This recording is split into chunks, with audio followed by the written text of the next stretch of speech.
শত্রুর মাথা নষ্ট করা, শত্রুর মাথা নষ্ট করা, শত্রুর মাথা নষ্ট করা, শত্রুর মাথা নষ্ট করার একটা আজকে মন্ত্র নিয়ে আসলাম।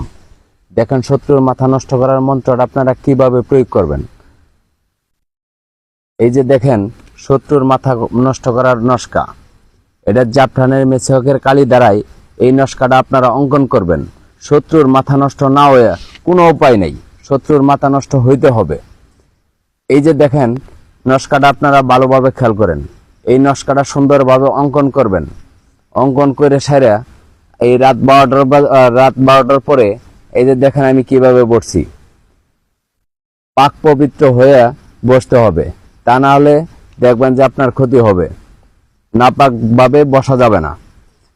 এই নস্কাটার মাধ্যমে আপনারা কিভাবে কাজ করবেন, এই জায়গায় শত্রুর নাম লিখবেন।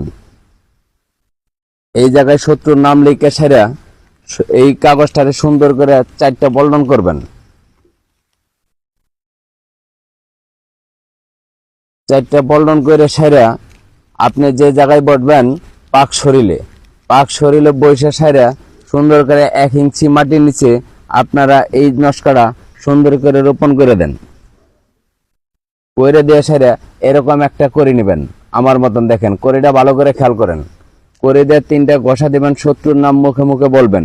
ইনশাল্লাহ আপনার শত্রুর মাথা একদম নষ্ট হয়ে যাবে, যা তার ব্রেনে কোনো কাজ করবে না। আমি ইদ্রিস ভাই আপনাদের কথা